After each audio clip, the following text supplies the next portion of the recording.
All right. I will also be asleep in the room on the couch. So, throughout the night, let's find out what happens. You have to walk in a circle a couple times before you lay down. You know, the funny thing is, I was thinking about switching to direwolf form and just kind of like... I don't know. Can you sleep it? Well, you're a druid, of course. It doesn't last that long, so... Yeah. Oh. Not until you become way more powerful.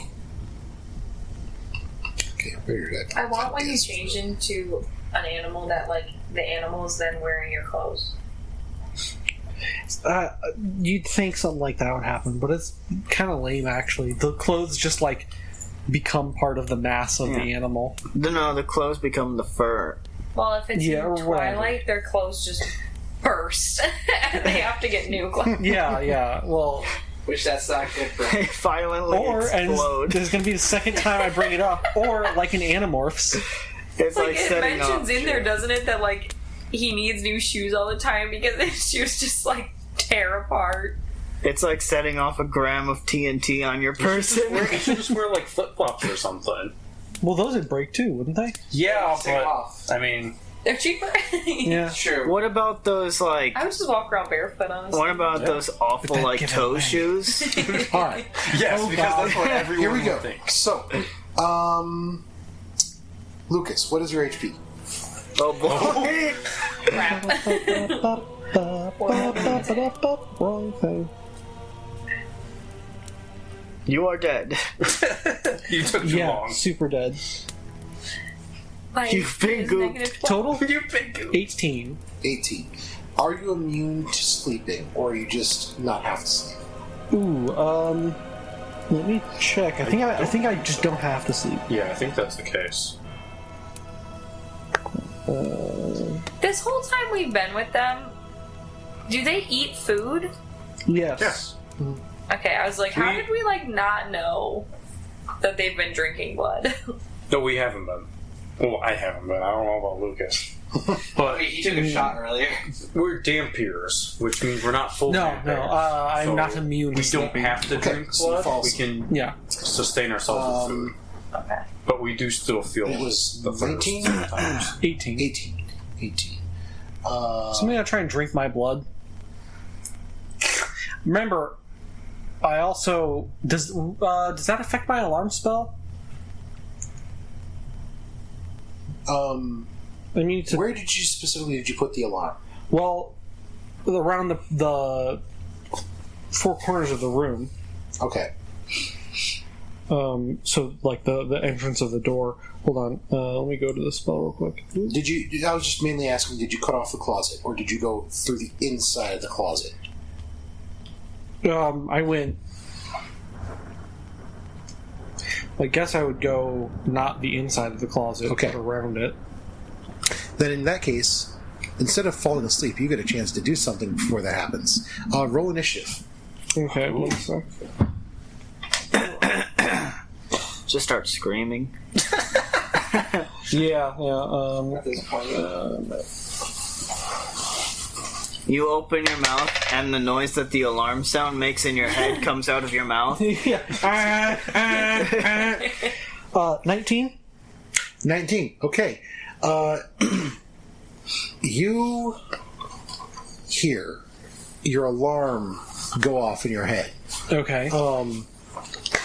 Is he gonna wake us up? And you turn and look at the door, and there's nothing there.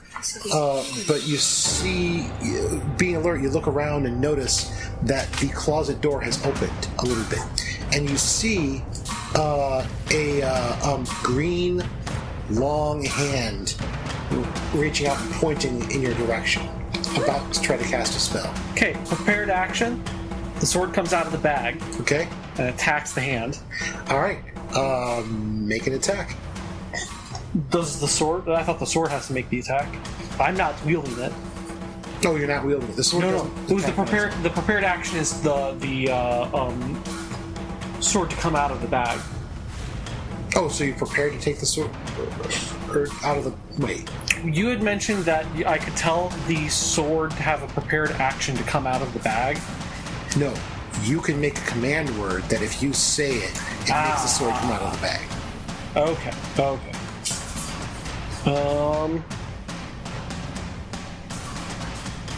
But I still have. Well, I mean, in that case, then I'll just make the attack roll then. Okay.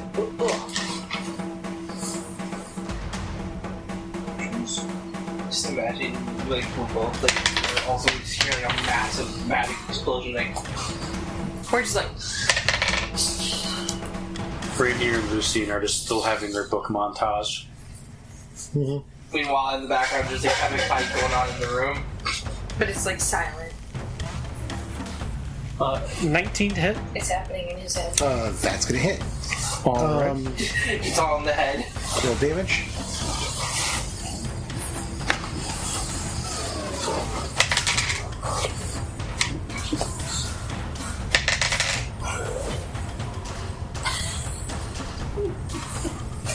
$15 damage.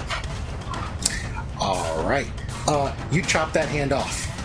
Nice. Alright. And I you will- hear a screech from the closet. This is like, Yeah, I will alert everyone. yeah, the to screech does get that up. too. And I'll rush forward and I'll swing the door open to the closet. Okay, there is a woman standing there, clearly some kind of witch or hag or something, who has now had her hand chopped off and is bleeding badly. What's the hand doing on the ground, by the way? Is it just laying there or is it Yeah. moving? Okay. He shows you. I got a nice visual there. Yeah. Tom's made a What's nice the hand little doing? hand It's motion. handed. Like, it's handed out. It's doing the Kaiba pose. Alright, fair enough. But yeah, Okay, I'm pointing the sword at the hag. Everyone's The heck? I thought it was woken a up. witch. It's like a hag lady. Do I recognize his head? it is not the hag that you know. She definitely seems a lot less mystical. This seems like this is more, from your senses, this is not someone who's a hag. This is a witch. She's just trying to be like a hag. Because it gives her, she's doing magic stuff. It's like a hagweed. Loser poser. How long have you been in the closet? I like how you just say that after you chop He's off so the hand. direct. One second. I need to find the. How long she's been in the closet? Entire life. Oh no. Behind her, there is a. Another hag. No. Oh my god. There is a black cloak hanging on the from a hook in the closet, and she just, as she's like falling back, grabs it and pulls, and you hear a clicking sound, and the floor opens up beneath her, and she just drops down, and then it closes back up. Quickly after her. Yeah, I'm gonna chase that. If any of you are staying in the room, put my stuff back in my bag, and I'm gonna follow. I don't know if any of you guys want to follow. Sebastian's gonna follow. Yeah. Well, you'll have to wait your turn because I don't think all three of us can fit in the little chute here. I'm just waiting We're for gonna try, Lucas. though. I'm waiting for Lucas to run in there, pull the lever, drop down into a test tube, and Strahd whisks him away. So, The old Strahd is Robbie Rotten. witch. That's honestly pretty perfect. I love it. We are number one. Oh my god. Yes, we are Strahd. So you, look down into this room, and you can see a couple traces of blood, but you don't see the witch. However, this room is this is the lab. I thought he was going to say this room was very test tubey. Okay. Heavy beams support the ceiling of this large room. The outer wall, of which curves, follow the shape of the tower. Dim light filters in the room through a steel lattice of two leaded glass windows. Several tables stand throughout the room, weighed down by stacks of glass jars and bottles, all with labels.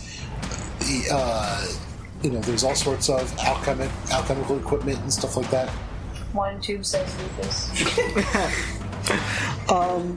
Okay, out of you two, which of you has the least amount of health? I'm going to probably say her, but Thanks for this. because I have 30 HP. Okay. I don't know why. Wow. 20. Okay, dang.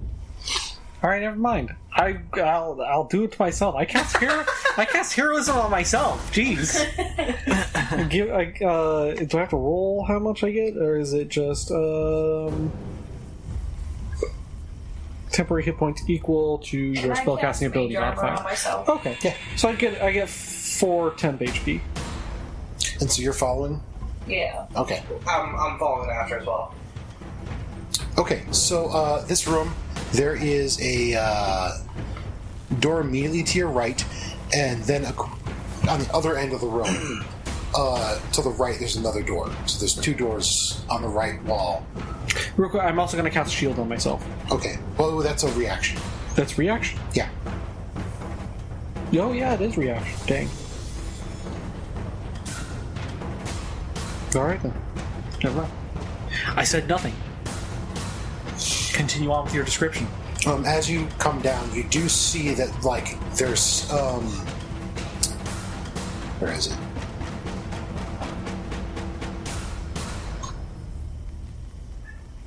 Yeah, you see the 2 doors, one's on the right, one's also on the right, but further away. Okay. I'm gonna let the sword go, and Okay. I'm going to draw the rapier that I got from Strahd's armory, Okay. and I will go to... Well, can I make an investigation to try and follow the blood? Sure. Okay.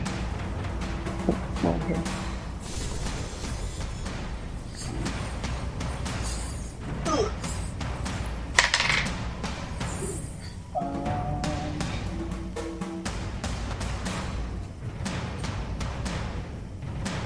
$20 total?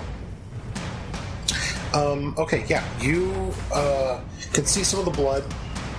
You definitely can tell that there's a lot of numerous boot prints in the dust as well. And there's a short trail in the dust on the floor leading to the northeast corner of the room. From the northeast corner of the room where you're at to the easternmost door. It looks like something heavy was dragged across the floor towards the doorway. Yeah. Was that... Did we just leave the hand in the room? Yeah. Alright. Man, Your stuff! Rhaenyra's gonna be so confused when she comes back to see that. Yeah, there's just all this chemical stuff on the table. Somebody's been sleeping in the bed. There's a severed hand on the ground, and the closet door is open. It's a real Goldilocks situation. Yeah, I come in. I have not found the picture books. I am sorry. I have only found... What the fuck? I immediately get attacked by a wolf. Yeah. Well, you're in the library the whole time. 'Cause Yeah. You spent your time on... Oh, I know. So... I wouldn't want to come back. Okay, jeez. We're not in combat, right? Okay. No, you're not in combat. Alright, can I wild shape? Yes. Alright, I'm gonna wild shape into the dire wolves. Alright. Can I prepare an action? Yeah. That, if anything, jumps out in front of us or, we see something threatening, I, blast it with, acid splash? Sure. And can I make a perception check with smell? Sure. Oh, absolutely, yeah. In fact, already when you've started shifting, you can smell something. Yeah. Because I have advantage on wisdom perception checks that rely on hearing or smell. Mm-hmm. Versus being a wolf.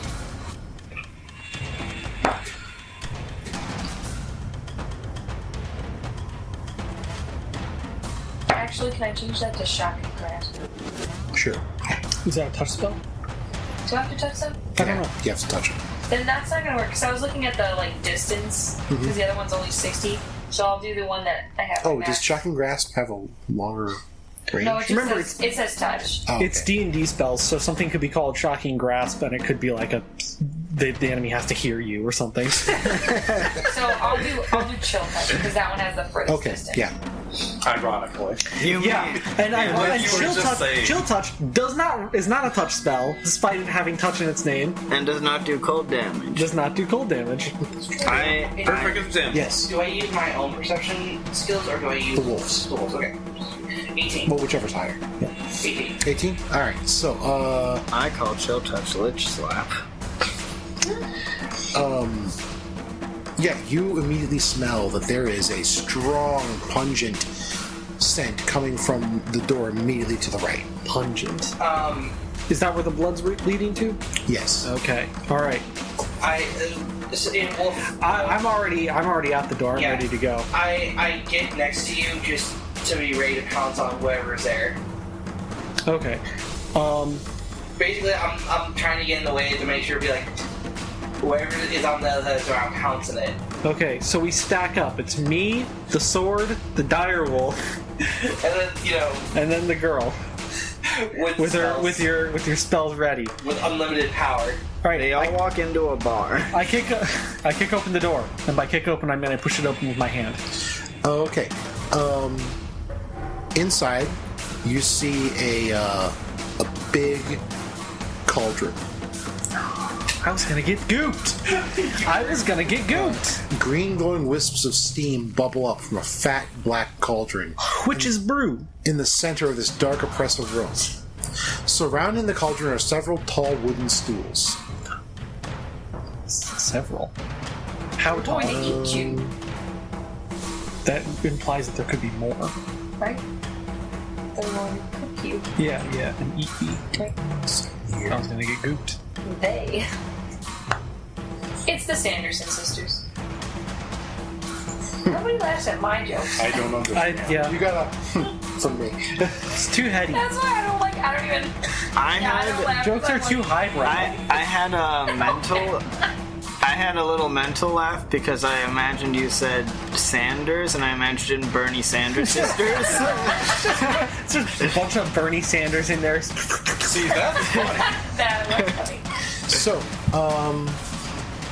I understood that reference. other than We need to cross-reference our material.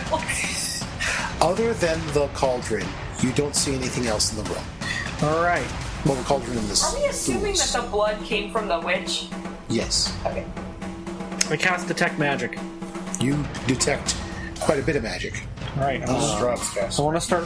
I'm gonna start focusing on what the things are. Okay, so the cauldron itself is a Yeah. magic cauldron. Obviously. Strahd's castle's pretty dang magical, so I know that's there. It is. You're also getting a sense of illusion in the room. Somebody's using an illusion spell. Like two distinct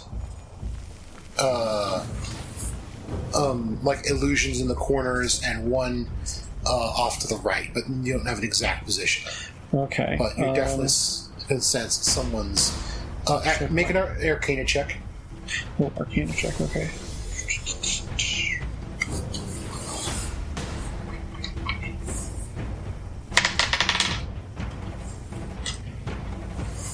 $17?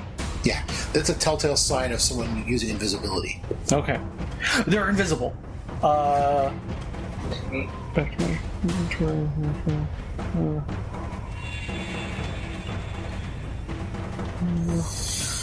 Trying to see if I have anything interesting.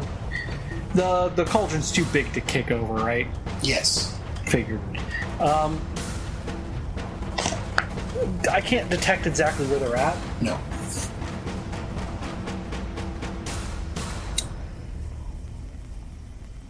Does anybody have any spells that they would want to cast? I don't think I have anything. Any, like color sprays, cone stuff? You guys got any cones? No. Alright. I do, but I'm not there. Wow. You also What good are you? Dang. I tried. He shows up to this, he tries. Participation award. D&D participation awards. Can we just shout out reveal yourself? It works for us. What's the Usually not. What's the what? I'll make it work with my charm. what's the I don't know anything about what's in the cauldron or anything like that, right? You can't tell what's in the cauldron. You can definitely tell that the cauldron itself is a magic item. Okay. I bring a certain Feywild charm to every game.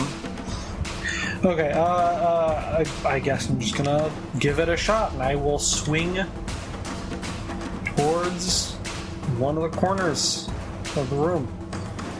All right.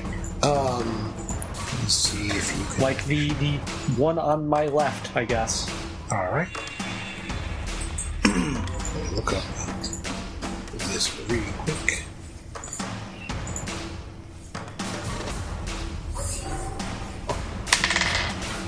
I'm just rolling preemptively there. You just have disadvantage. Well, it's not much. It's not gonna do much. Yeah, I figured. What's my 5 total? Okay, you miss. However, after you make the attack, I rolled a 2, and then you said you have disadvantage, and I was like, oh. All right. But the sword is floating around. yes, but it doesn't act separately from you. Can I bonus action make the sword swing around? Is that one of its? I don't know. You're the one who. The sword, just to clarify, the sword floats at the ready, so you can have your hands free to do stuff like spells and stuff, and still just not. You don't have to like rearm and draw it to use the. It stays ready for you to grab to swing at any time, but it doesn't act on its own unless. I forget what the specifics were. As a bonus action, the wielder may release the sword. However, the sword acts independently of the wielder immediately after the initiative. Unless something particularly pressing, the blade stays ready to be wielded again, allowing the user to freely use their hands. The sword may choose to deal no damage to the innocent. Okay, yeah, no, it doesn't act on its own.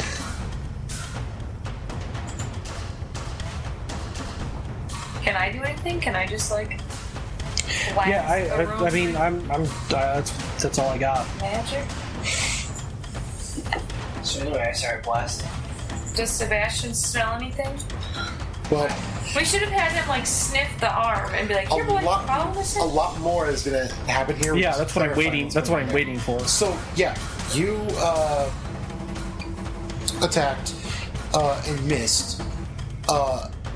Someone casts Ray of Frost from the other side of the room at you. 1 second, actually. Pull up my counter here. There we go.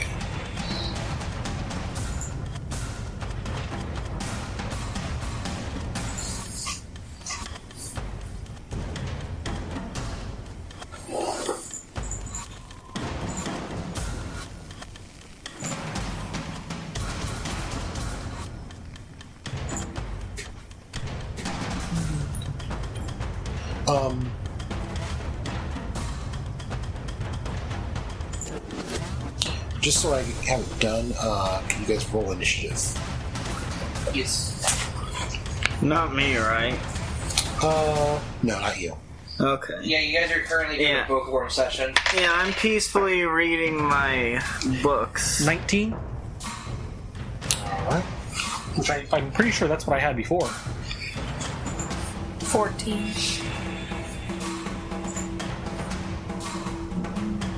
19 as well.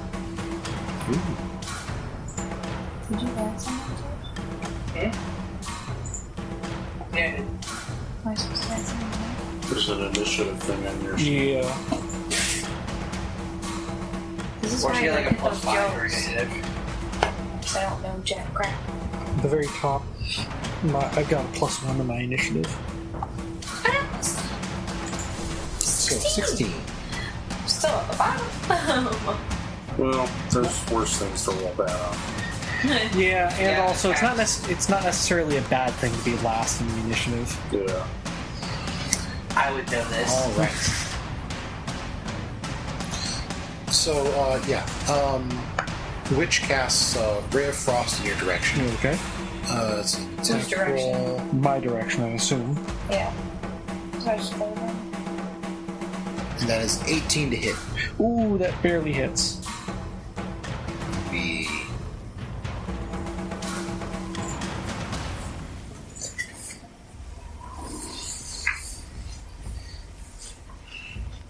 That'll be 5 damage.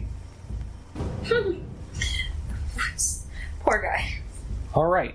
You're like, I'm mostly dead. You guys have to take this one. No. My heroism that I cast on myself took the majority of that. Sure. So I only took 1 point of actual damage. A witch who does not miss a hand was the one who just cast that and comes into view. She was invisible. Which is Another one appears and she casts a spell and transforms herself to grow claws, almost like a hag's claws. But you immediately recognize the spell as Alter Self. okay. When they appear, do I do my prepared action? Yes, you can choose between which one you want to attack. Whoever's closest to me. Okay. And do I just roll damage, or do I have to roll to like It's which spell? chill touch? Chill Touch. I think they have to. What's it specifically saying? Please hold. We are having technical difficulties. No, not technically. I should know Chill Touch by now, but it's just not coming to my mind. It says. My brain's not working. Do you want me, so- what do you need to know? The same Just like the question you asked me. description. What is it? It Yeah. says that I create a ghostly skeletal hand in the space of a creature within range. I make a ranged spell attack against the creature Okay. to assail it with the chill of the grave. So you make an attack. Okay. So you roll a d20.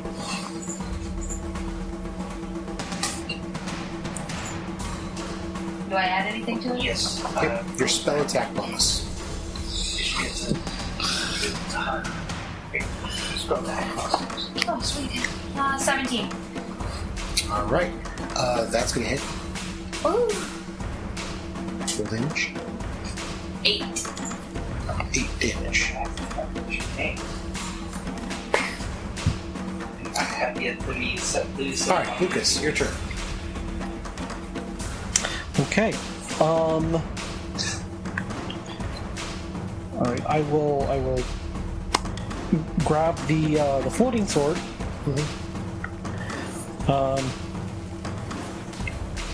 And I will go for the one that has already been hit. The Okay.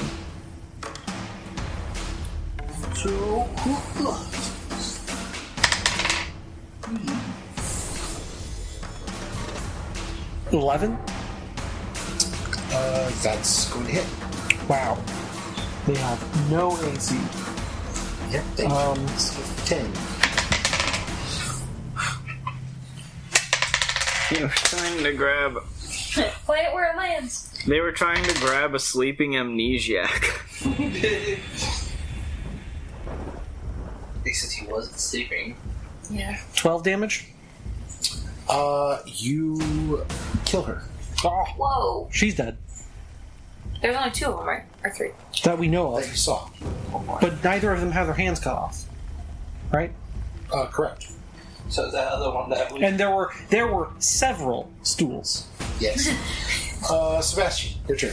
Alright, there's that one Yeah. that's still revealed, right? Yes. Alright, I'm gonna obviously by attacker. Okay. Bye.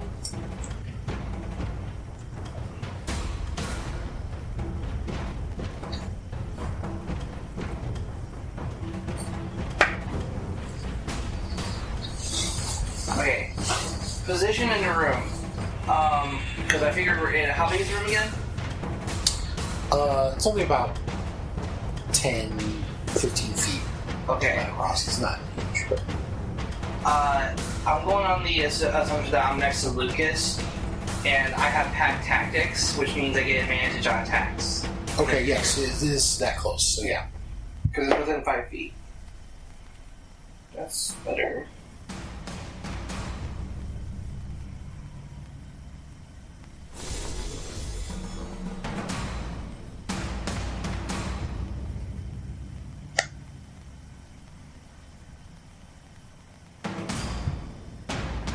Sorry, it's just I found the right.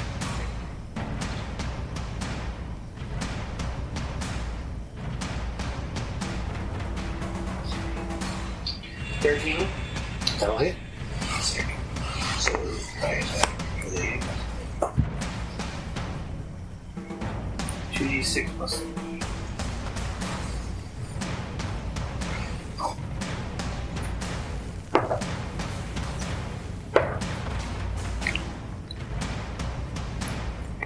Damage. Ooh. Nice. She is severely hurt by that. And then also She has to make a dexterity saving throw, is it? strength saving throw, Strength saving throw. or be knocked prone. It's a 16. She's shockingly able to stay upright. Celestinian. Your turn. What do you want to do? How close am I to this thing? You're about 10 feet away.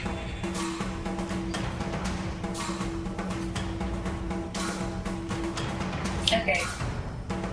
Okay, here's my question. Okay. Can I, like, walk up to her, do shocking grasp, and then use Misty Step to get away from her? Probably will be unnecessary because she looks severely hurt. I think you could probably take her with a single shocking grasp, but you could make the decision after that. Okay. So I walk up to her, and then I do shocking grasp. Okay. Push make an attack. What does the spell say? Lightning springs from your hand to deliver a shock to a creature you try to touch. Make a melee spell attack. Yep. I'm gonna need to look at what my melee thing is. No, it's your spell attack bonus. Spell attack, yeah. Oh. That's a natural 20. All right. So roll damage. Nice. I think it's 1d6, but I just lost it. No, 1d8. And it's like lightning damage or something. Yep. Aw, that's a 2. Times 2. Oh! That's what a critical hit does. Super death. Yeah. You just like Unlimited power. like That's it. coming off her, falls down dead. You're welcome. Yeah. In the other corner, a witch comes into view and drops to her knees and like puts her hands up and says, "I had nothing to do with it. I'm not involved." 2 hands? Yes, she has 2 hands.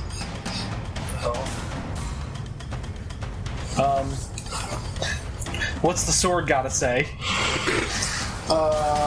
Judge. The sword seems to, okay. We'll get to that on your turn. But you do. A second later, like after she says that, you feel this like a small tug from the sword in the general direction of another part of the room. Okay. I will follow where the sword. I will follow where the sword is pulling me to. All right, so you follow in that direction. Get an attack in that direction, or like, Yeah. do you still have detect magic up? I mean, I don't remember how that works exactly, but you. I'm pretty sure detect magic is concentration, so it would have been gone by this point because I made an attack roll No, attack. and I got hit. You have to use another spell to break concentration or something else. Yeah, But I got hit. Make a we'll make a Constitution saving throw.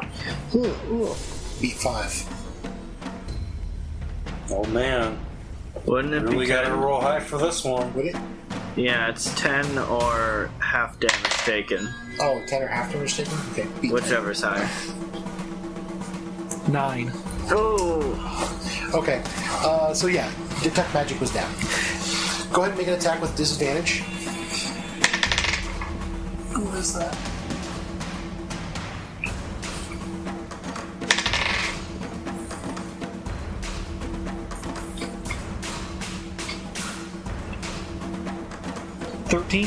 That hits. Alright.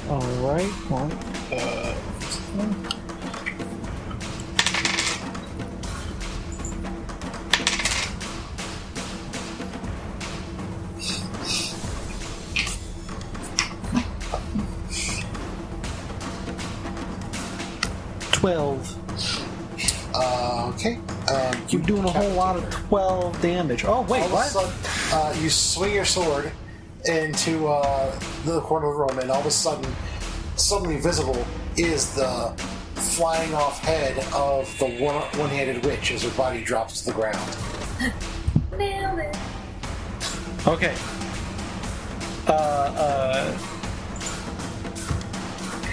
So, quick question about this room. I know we've asked too many questions about the room already, but does this look like it's been set up here? Like that they've been set here for a while with Yes. this? Okay. So, Is there probably... still one witch, like, on her hand? Yeah. On her Yes. Probably okay to be here by straw. But I'm going to point the sword at her and demand, what did you want from me? Who am I? Boy, did you say that name? It's like I didn't want anything from you. The others, she wants to make use of your blood. She wanted to gope you. What's so special about my blood? It's the same as his.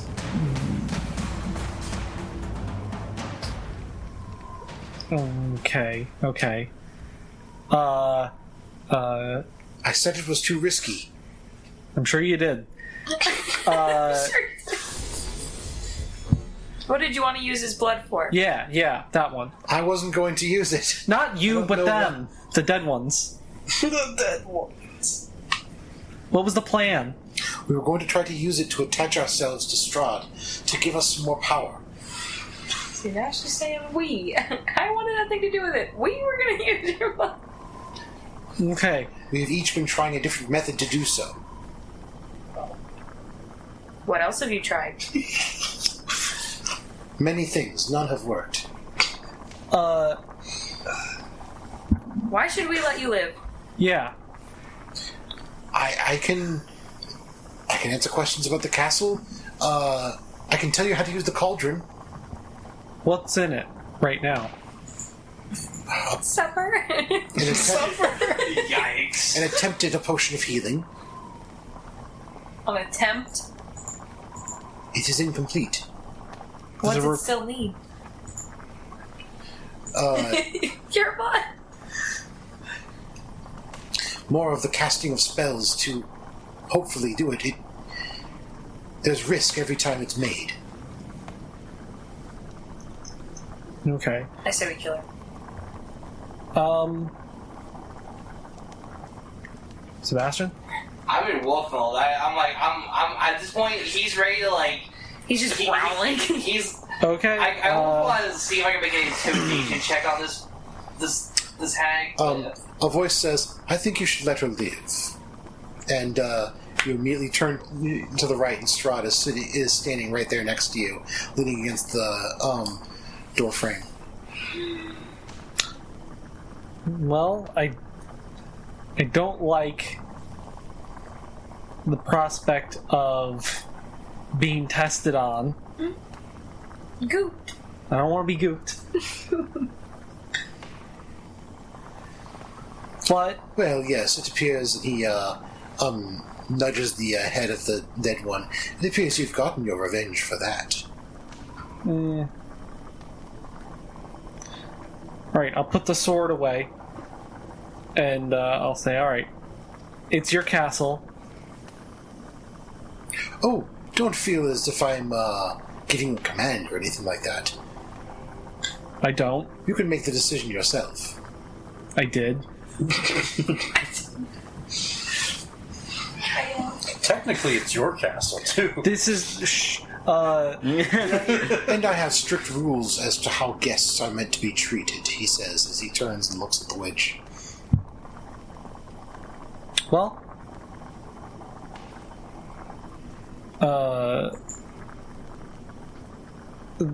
was Having a difficult time sleeping?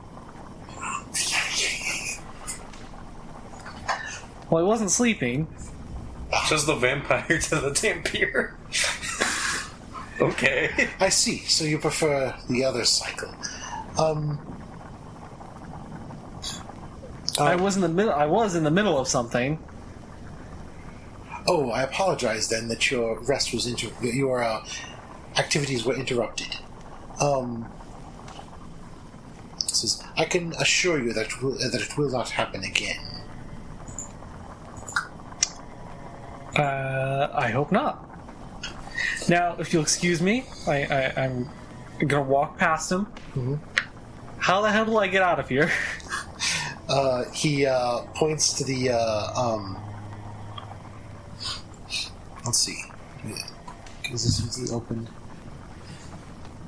He just makes a little lift that takes us back up the plate that we came out of. Just walk up over to the little chute and... Actually, I could just crawl my way back up into the room.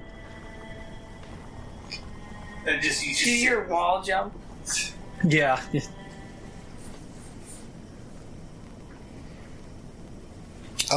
He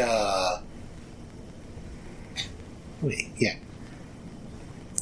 He knocks on the door 3 times, the trap door, and it opens up. He says, "You can go up this way, or you could," and he points to the other door. If you follow the way out that way, it'll take you back to the stairs. Okay, I feel like crawling up through the closet is a little weird, so I'm gonna go take the stairs like a normal person. I'll follow behind you, Lucas. Okay.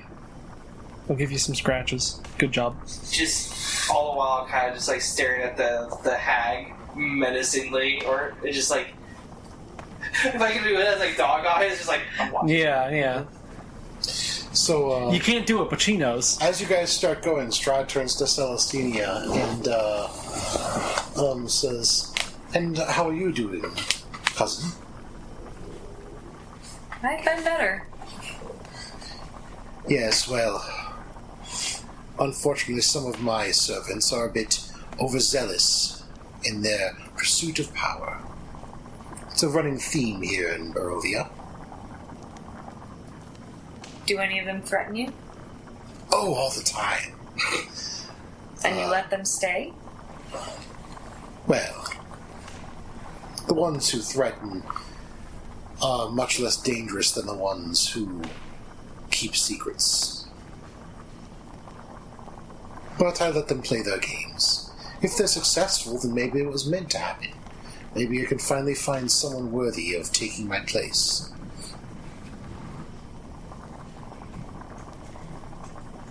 Do you have time to talk? Of course. Do you want to stay in like the hag lair, or do you want to go somewhere? No. Follow me. And he leads you through a couple rooms, up, following where Lucas went. It leads up first into to the top of this tower, and it's the rain has calmed down a little bit, but as you step up onto the top, you can see to the left. He takes you in to where the crystal heart is beating, and then goes down the staircase from there and leads you back towards in the general direction of the guest rooms, but then he continues down further. It's actually kind of like a convoluted path that takes you to get there, but he does lead you to a room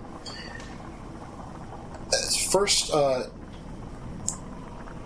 he starts taking a left, and he gets to the door, and then he stops for a second and says, "I'd best not disturb them," and goes down this hallway. There are these statues on the sides of the hallway of figures. They look like ancient warriors of different kinds. And as you get further in, this place is... every once in a while you'll get a bit of lightning, and something about the light, the way it catches their faces, that just looks like their faces are not in... they seem stoic when the light's not on them, but something about the way the light hits their faces make it look like they're screaming. But eventually he leads you to a what looks to be... a lab where he goes. No, he leads you to a small office.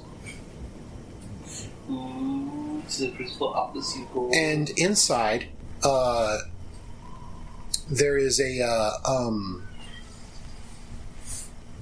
just looks like a guy, who is chained to a heavy wooden desk, and, he's got stacks and stacks of paper. There's dusty scrolls and tomes all over the walls of this room. Scrolls and books are scattered around on the floor. There's 4 heavy wooden chests fitted with sturdy iron locks. The only unobstructed floor space is directly in front of the doors, and, this is a great black desk. There's a figure on top of a tall stool scratching on like a seemingly endless scroll of paper with a dry quill pen. Nearby, a tasseled rope hangs from a hole in the ceiling.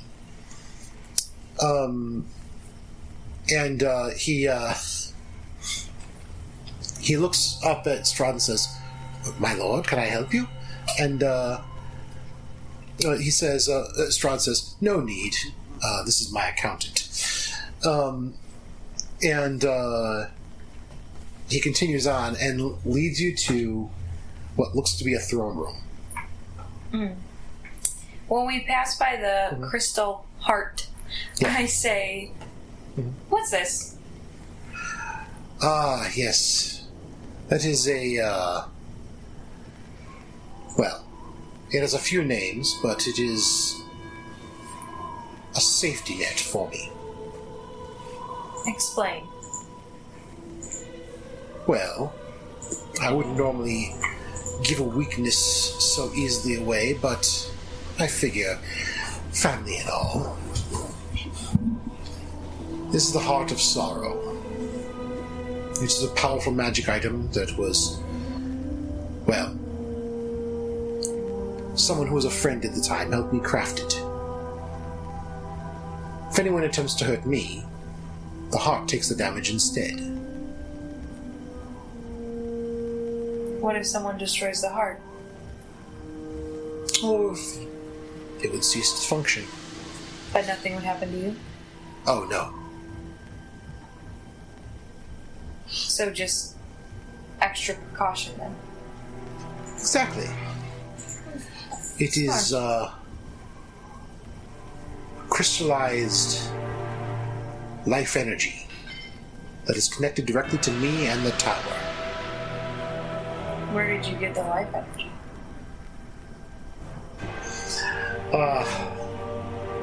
There are many, many, many people in Barovia, and some need to be removed. As a vampire, I must feed. And sometimes there's more than is necessary. We say this like as we're walking. Okay, so then when we get to the throne room, I ask him, being as we're related, I have some questions about our family. First of all, you said that my family is my family. What did you mean by that? The witch, Baba Lysaga. Well, to start from the beginning, she was my nursemaid. But she had an unhealthy obsession with me and my father. And she wished to replace my mother. And so she prayed to her goddess, Mother Night, and performed many rituals to do two things: to connect me to magic and to end my mother's life. I only recently found out the full details, but Babali Saga does not have many real children. What she does is she infects children that were born with power, and then claims that they're her own. What I meant when I said was that your parents were your parents. Probably still are. She is a liar who attempts to steal children long after their children. Do you know where I can find her? Oh, yes. There is a town that has been destroyed by floods, by monsters. It is southwest of the castle, quite a ways. If you follow the river, it will lead you right to it. There she holds her court, has her servants.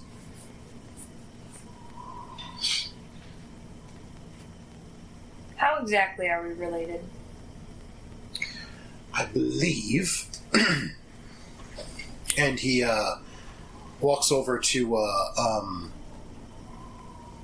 a door and snaps his fingers, and a book comes into the room, floating. It's moving like it's being carried by someone, but there's no one there. And it opens up the book in front of him, and he says, if my estimations are correct, he points out his mother and her relatives, and goes to where it ends and says, given that it's been 400 years since this book was kept up to date, I would imagine that, well, based on other information as well, that we are directly cousins, but distantly so. Probably about 5th or 6th cousins. My mother's sister... No. My mother's brother would have been the lord of the Van Royen family, and you are clearly descended from him, and you bear many of the features of the family. Yes. So we are fairly close. On a separate note, and I won't bother you much longer, what can you tell me about the other members of my party?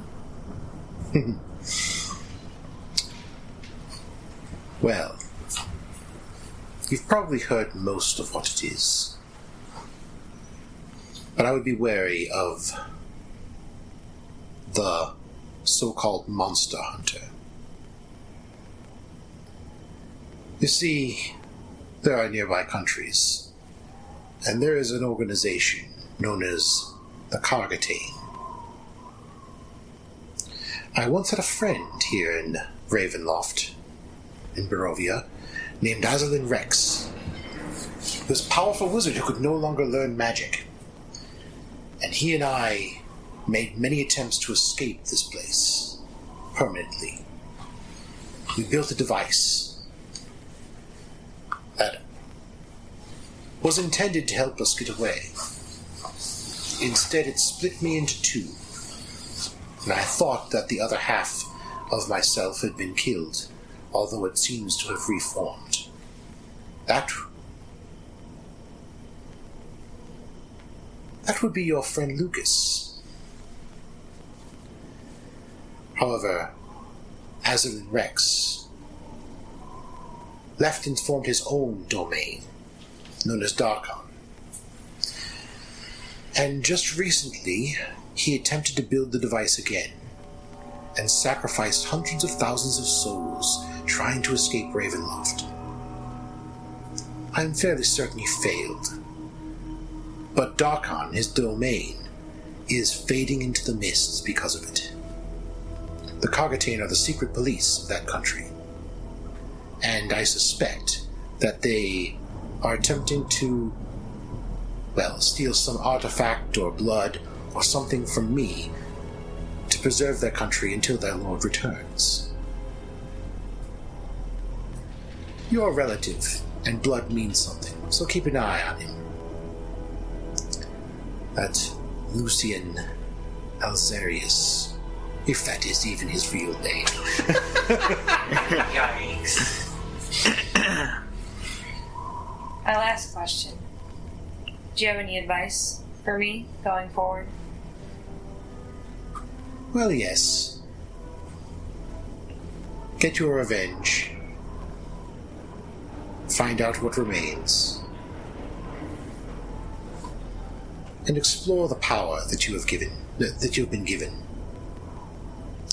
No matter where it comes from, there is always a source beyond them. The hags, their power comes from the Feywild. A plane very opposite to this one, where wild magic roams free.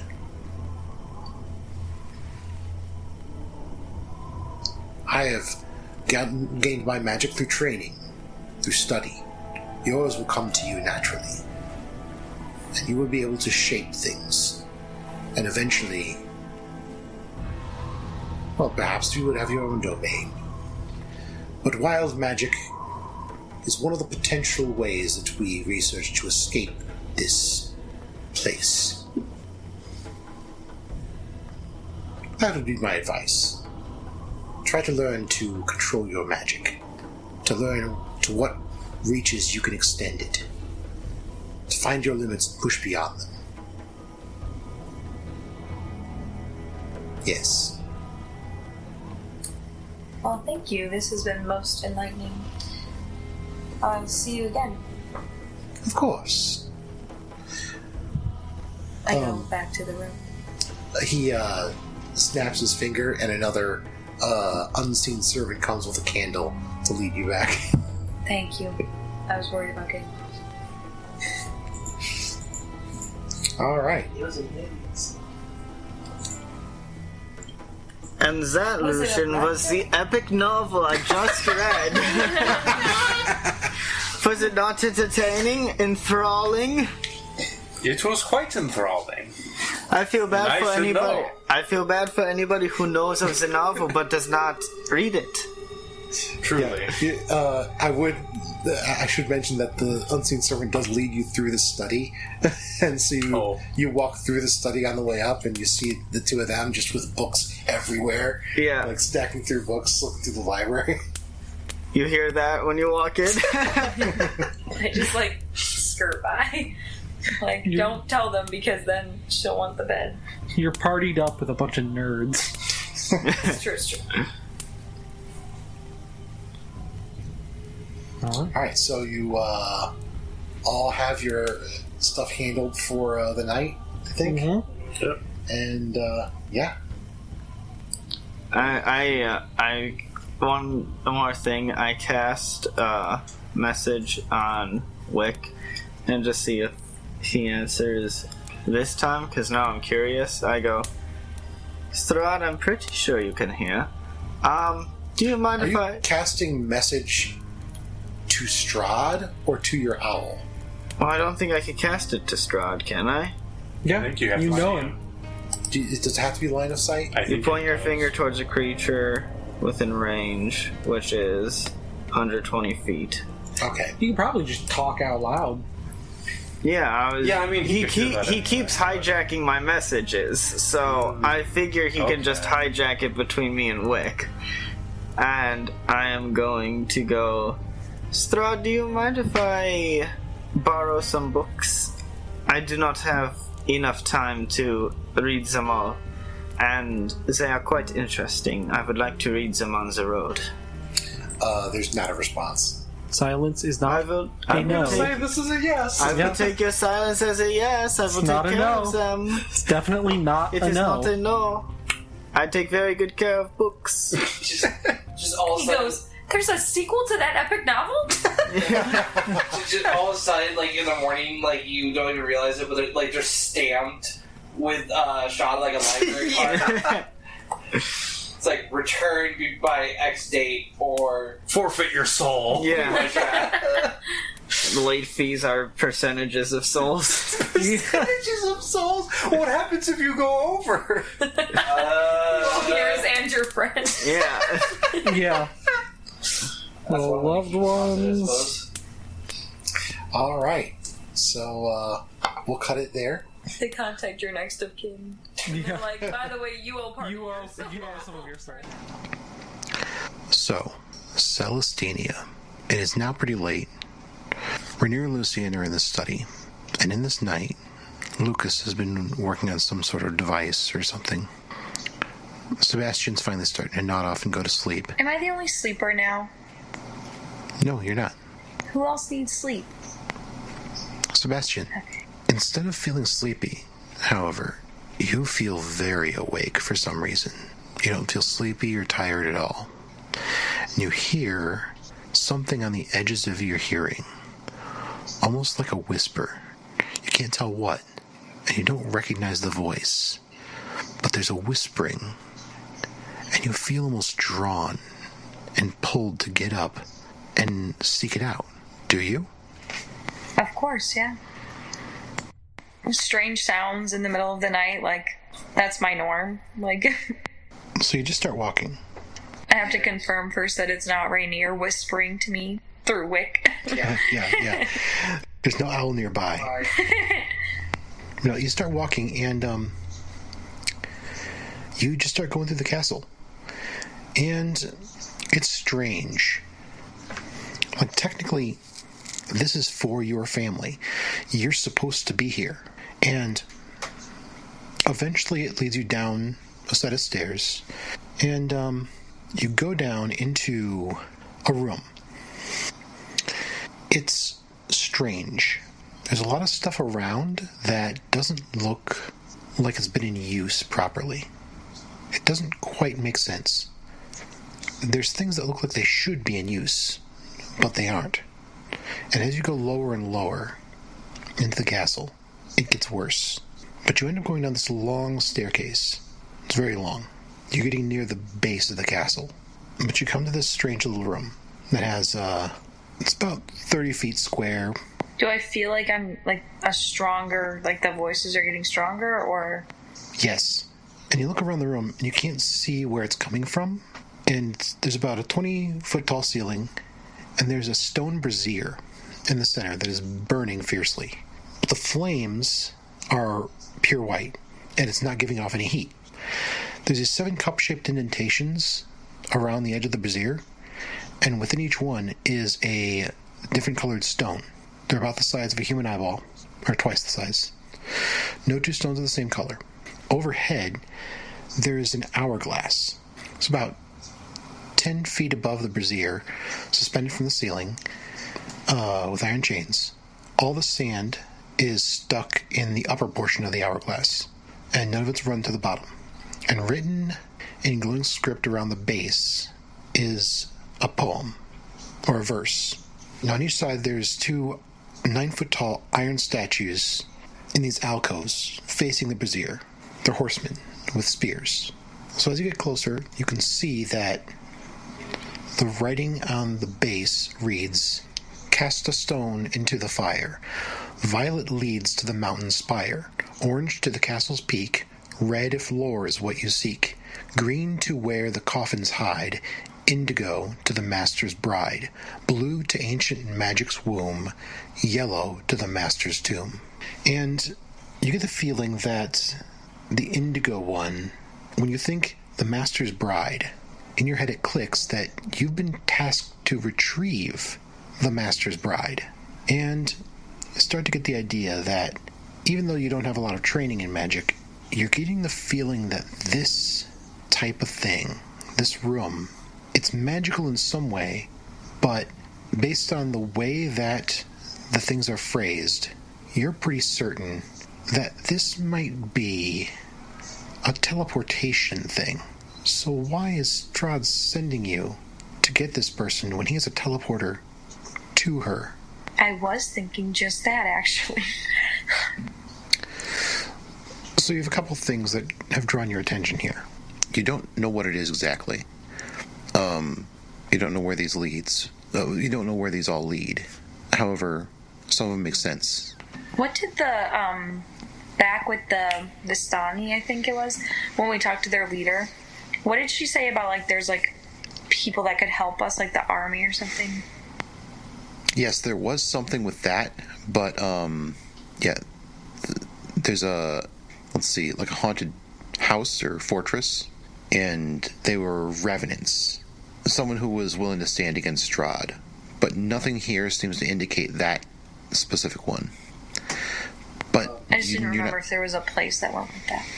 You're not sure.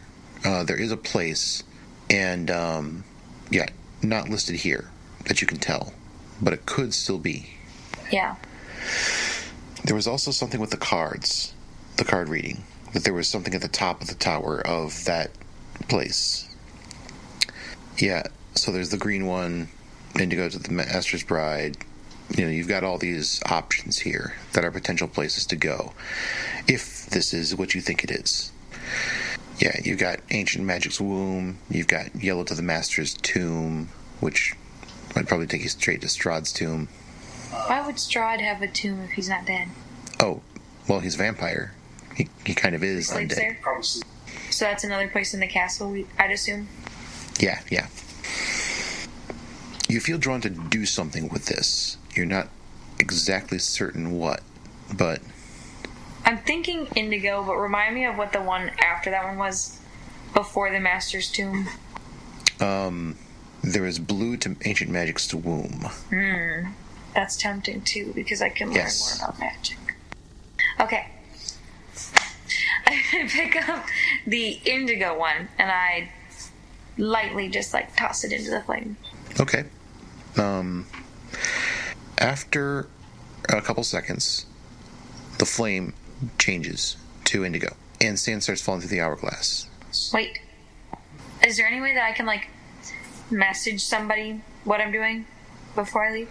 Do you have the spell message? Probably not. I don't think so. Yeah, if you don't have some way of doing it, you know, you've only got a little bit of time here. No, I don't have message. Yeah, so... Yeah, there's not really a way, and you realize there's timed. This is It's too late. Yeah, you're thinking you should probably do something, like touch the flame or something to activate it. Bro. Yeah. Okay. Yeah, the sand is ticking down. Okay. Hesitantly, I, like, open palm, hand in the flame. Okay, the flame covers you completely. There's no pain, no heat, but there's this whooshing sound. Am I still hearing the voices? Yes. And it gets a little bit stronger. And as you go, you get this feeling of, like, moving very fast. You're dizzy, it's almost like you're tumbling through, and you're not used to this sort of magic stuff yet. But you end up just sort of, like, fading into an area. Flames fall away from you. And at first it's very dark. You're not sure what's going on. But you look around, and you're in some sort of... Well, let me double check here to make sure I got it. Okay, here. You're suddenly standing in a room. And Do I recognize the room? you do not. So, you are in a fairly small belfry. So, yeah. This room is a loft with a pitched roof and a door in the center of the south wall. Unlit lanterns are hanging from the rafters, and a rope dangles from a bronze bell lodged in the belfry 30 feet overhead. The room's filled with the sound of a beautiful music. It's a melody so enchanting that it adds a bit of much-needed warmth to the otherwise freezing room. A black shroud covers a humanoid shape lying on a wooden table. There's a cot with furs resting on the northeast corner, surrounded by empty wine bottles.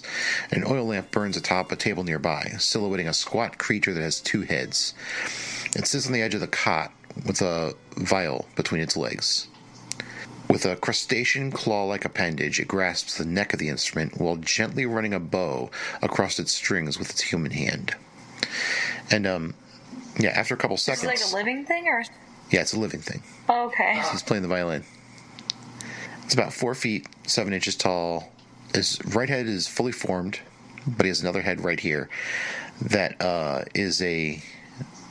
looks like a baby's head. About half normal size. He's got goat horns on his main head. He does have a couple of goat-like features.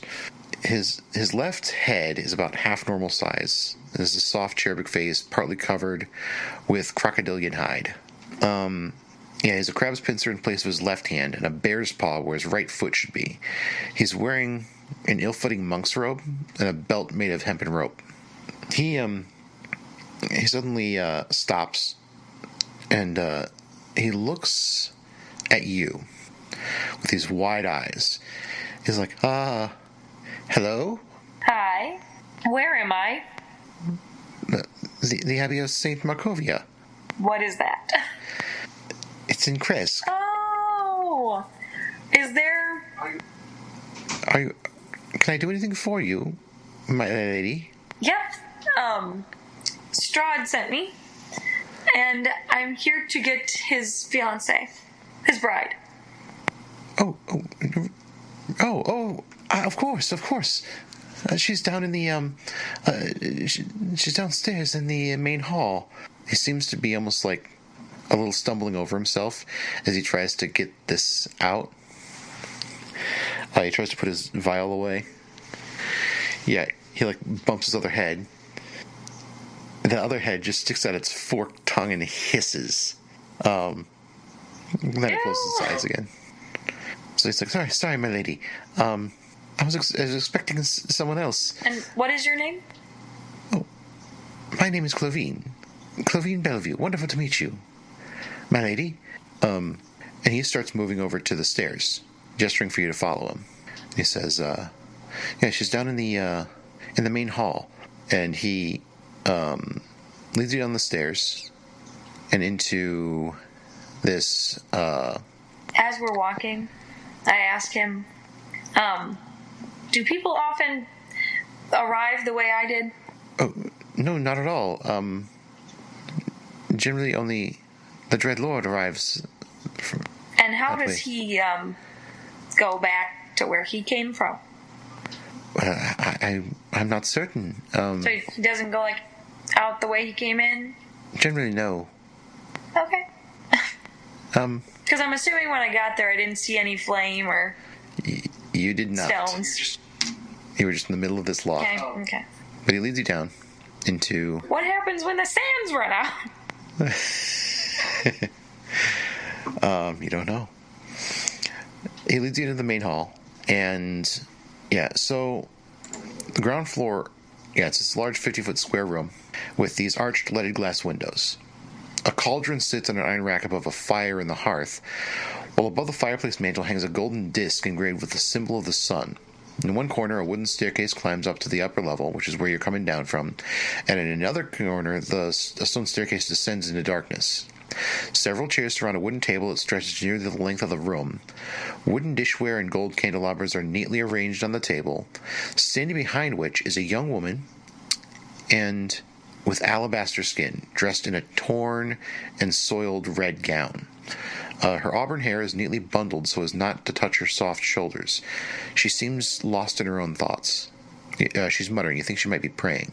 And you suddenly realize that as she speaks, that's the whispering you hear. However, there is someone else. There's a handsome young man in a brown monk's robe who is standing by her talking with her. And he has a painted holy symbol that depicts the sun hanging from a chain around his neck. He's very graceful. But he walks over and says, "Hello. Have you come from the castle?" Yes, I have. I did not expect anyone but Strahd to arrive, but you're welcome anyway. Thank you. He sent me to collect his bride. Oh, already? Well, I haven't finished teaching the finer points of etiquette. Well, let me introduce you. Vasilka. And, the woman looks up and, is like, hello. And she stands up and walks over to you and bows. I bow back gracefully. And, yeah, the man says, I am the abbot of this abbey. Vasilka here is betrothed to the Lord of Barovia. I'm not sure if I'm ready. You see, as you can see, and he gestures to Vasilka, I have not been able to acquire a proper wedding gown for her. I don't know if you have time, or how important it is that you be back fast, but I would like to have something, a nicer dress for her. Would it be all right to have some time, or perhaps you could help? I am a powerful cleric. I could cast some magic for you in return. How about I will cast the spell Raise Dead 3 times if you can find a appropriate wedding dress for her. For a second there, that's pretty... Yeah. This guy just said he'll raise the dead for you. First off, you get the feeling that's not a low-level spell. You don't know the specifics, but... It doesn't seem very abbotly to me. It doesn't seem very abbotly. He's a little bit, odd. It's also the middle of the night, and he's up at this time. Was he like... How close was he to her? And what was he doing? What was his posturing when, like, He was about 5 feet away. It wasn't... Yeah, he was just sort of, like... Okay. Talking. I think he was probably just speaking to her. Because I was wondering if he was, like, putting a spell on her, or, like... Well, as you get closer, you notice something about her that's very strange. So, as you look at this woman, who seems to be perfectly fine with her situation at the moment, she's got, like, a powder on her skin. It's some sort of makeup of some kind.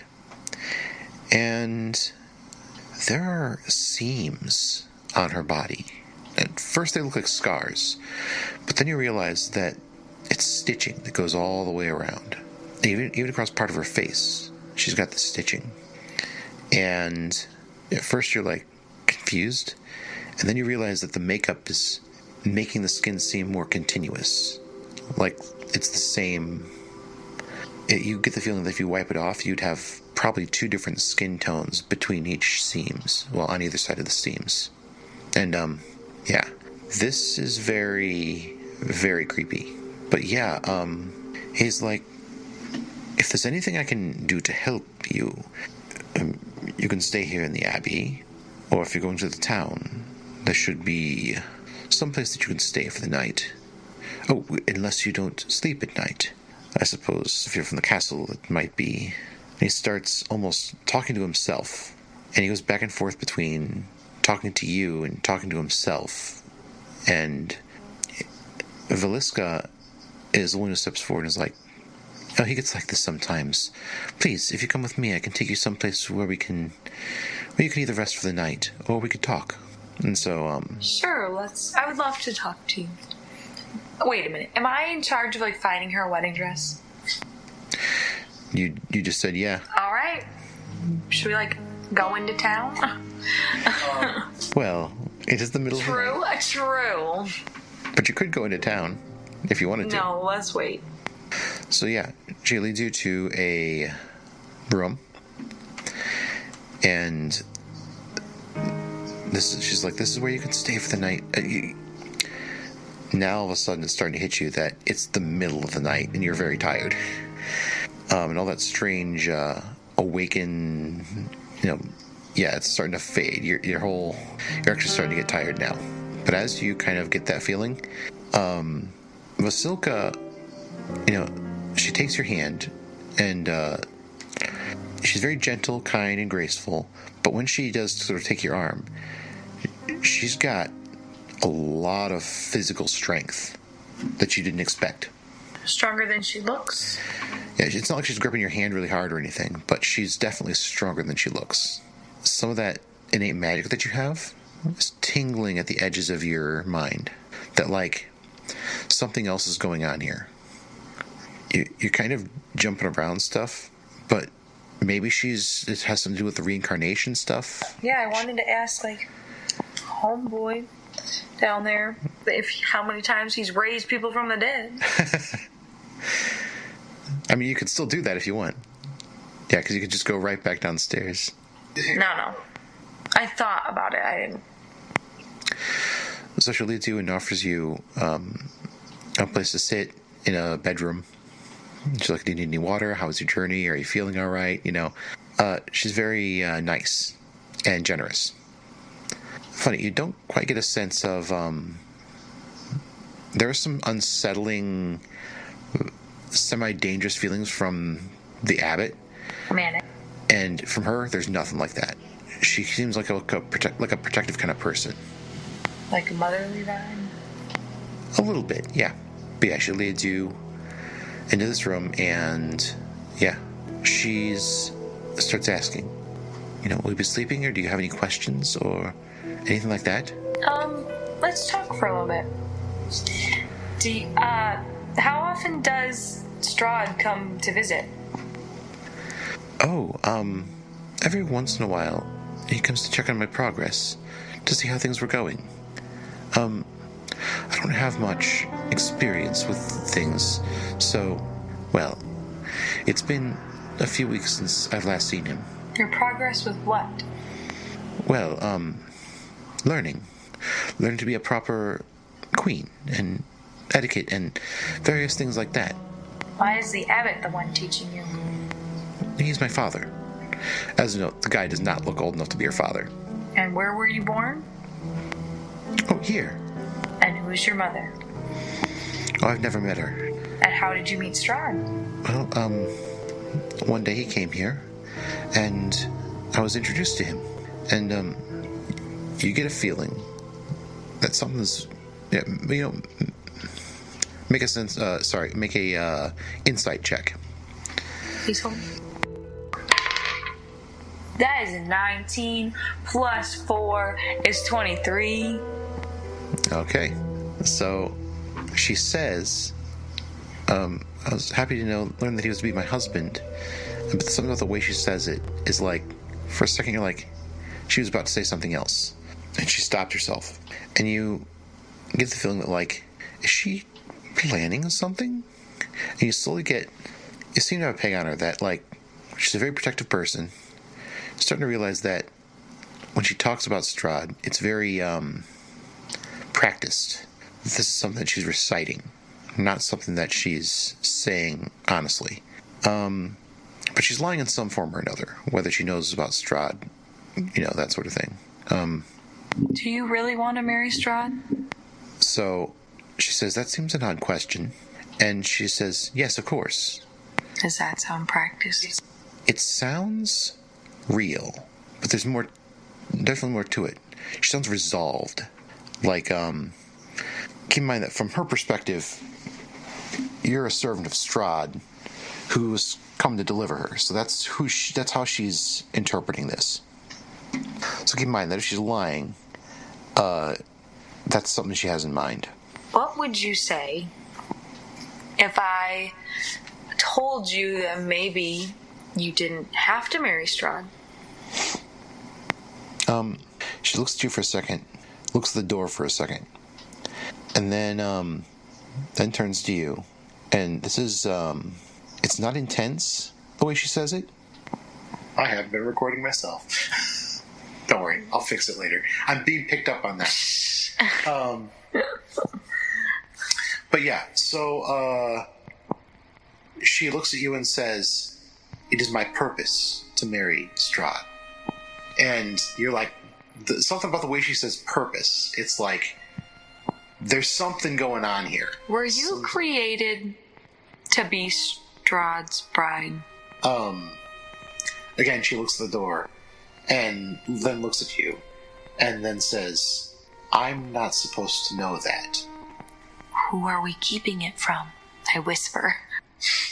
She hesitates for a second. She's making her insight check. And then, with a little bit of a different kind of attitude this time, instead of being this very guarded person, this time looks around and then she sits down next to you and gets close. And I was like, it's sort of like now I've got a friend with a secret. And she's like, the abbot has never told me, but I figured it out.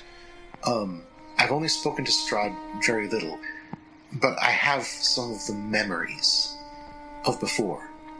Of your hands memories?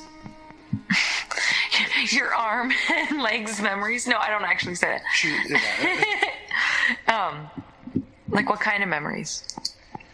Of being Tatiana, of Sergei, of things like that. I keep hearing a voice, a man's voice, calling me out into the garden, and there's things. No, I know the truth. That Strahd is cursed, partially because of me. And she is like, I'm not sure, but I think I need to stop him. How do you propose we do that? Well, there was another vampire. Lisa von Zarevich, I believe her name was. I may correct that later on. Actually, her name was Tracy. She was me in one of the times before. And this is going to be very confusing and complicated, but she's still me?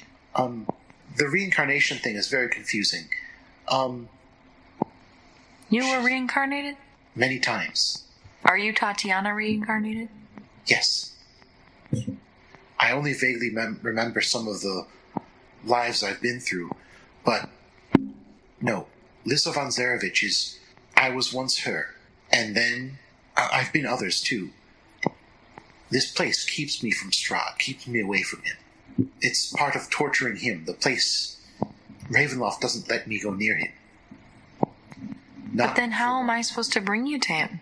Well, the way that it works is different depending on who it is. This is the first time, and she raised up her hand, the first time that it's been like this, that I've been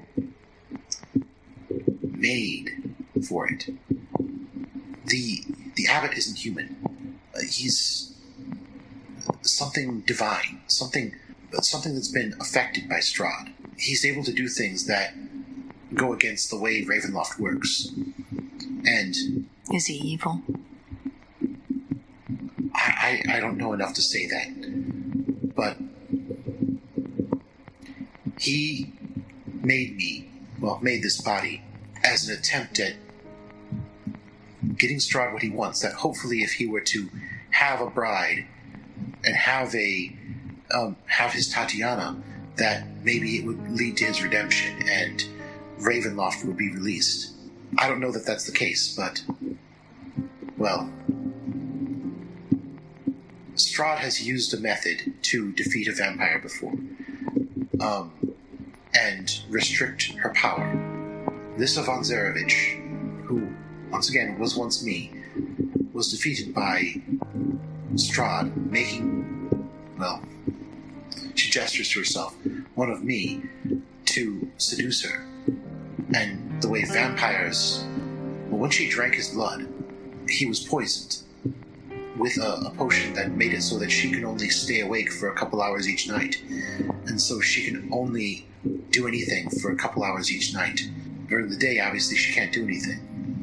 But I'm still trying to figure out how, but there may be a way that I can restrict Strahd in some way.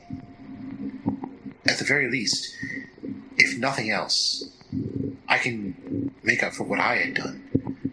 And maybe find some way of releasing him from the curse. But again, I'm not supposed to know this. Okay. How does this sound? I have some friends, and we were all tasked with coming to get you. I got here accidentally earlier. There were these stones, and, well, I won't get into it. But what would you say if I took you to them and you can, like, tell them what you've told me, and maybe they can help us? She thinks for a moment and then says, Yes, I think that's a good idea. But we'll have to be careful. Maybe in the morning or tomorrow or a little later on when we can find a better opportunity. I have to be going there anyway, so we can at the very least leave under the pretense that you're taking me to Strahd. Exactly. But we'll need to find that dress first. I'm not opposed to some wedding dress shopping, as long as we both get to try them on. She laughs at that and is like, of course.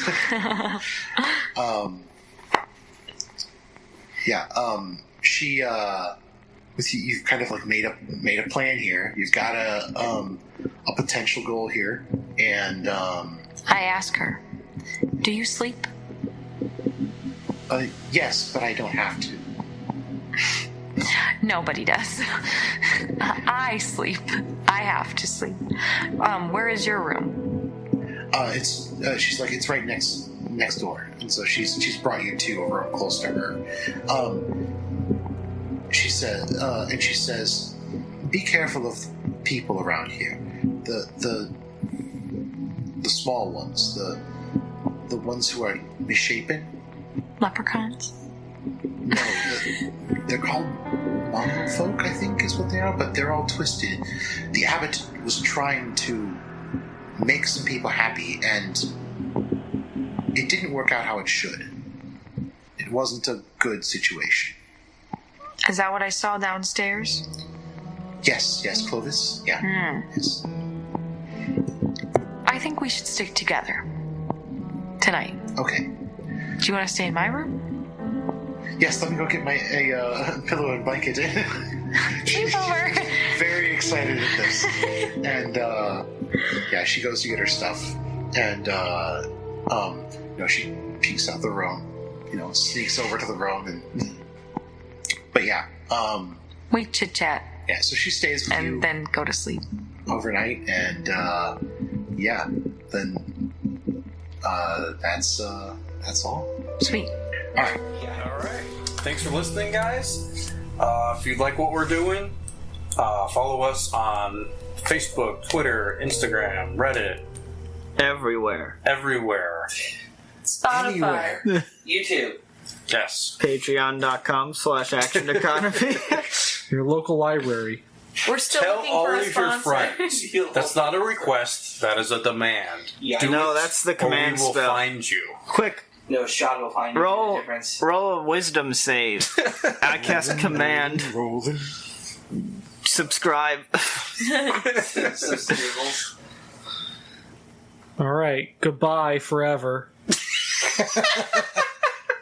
He's getting gooped right Until after next this. time. Farewell.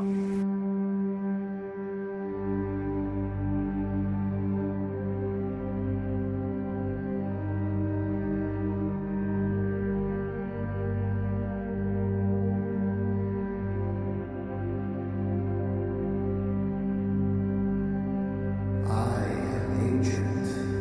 I am the land. Welcome to Barovia.